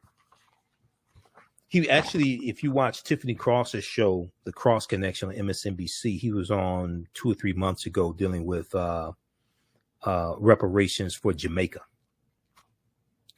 All right, look, we got to get out of here. So you can register for that class. Visit our website, AfricanHistoryNetwork.com. AfricanHistoryNetwork.com. All this information is there. Also, all of my DVD lectures are there and digital downloads. Okay, AfricanHistoryNetwork.com. And you can register for both of the online courses that I teach there as well. Both of them you can, both of them I would say PG-13. You can use with children as well. All right, we have to get out of here. Remember, at the African History Network, we focus on educating, empowering, and inspiring people of African descent throughout the diaspora and around the world, because right now it's correct wrong behaviors, not over till we win. Wakanda forever. And we'll talk to you tomorrow. Peace. Black on Purpose Television Network. Yes, Black on Purpose Television Network. All black, all positive, all the time. The largest black-owned streaming television network in the world. Bringing our people together worldwide. Controlling our messages, our stories, our way. Black TV the way it should be. Black music, Black history, and more. 30+ channels, thousands of shows. Black on Purpose Television Network. Subscribe now. We all know the cannabis industry is headed toward an uprise in the past decade. What happens when there is a brand that brings this uprise in a blow? The cannabis industry welcomes her uprise. Hustle her hemp. Delivering excellence with pride is her watchword, and how you choose to embrace it makes it a priority. From cultivating rich cannabis into exquisite and tastefully finished CBD products to delivery, Hustle Her Hemp leaves no stone unturned. Hustle Her Hemp's mission is to empower women of color by building business and creating legacies, uniting beauty, health, and business. We are a pure definition of how we want the CBD industry to become in the future. While we are redefining innovation, we bring the same energy to improving the quality of life. Hustle Her Hemp is the new uprise.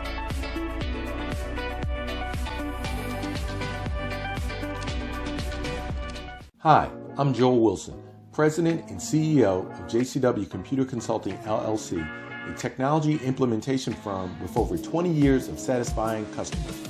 We offer a full spectrum of industry top-tier branded services. We are an authorized partner or reseller for Lenovo, Zoom, T-Mobile, Microsoft 365 and Surface tablets, Google Workspace, Acer, Asus, Samsung, PCmatic security software, and many more. Our online store features laptops, Chromebooks, computers, printers, accessories, and software. Businesses, take advantage of our free 1-hour Zoom tech consultation and know we offer top nationwide high-speed internet service providers, voice over IP, and cellular phone services. Home users, don't miss our current in-stock Chromebook inventory. Please visit us at jcwcc.com or call 215-879-6701. Gain knowledge in minutes from insightful summaries of progressive and socially conscious books.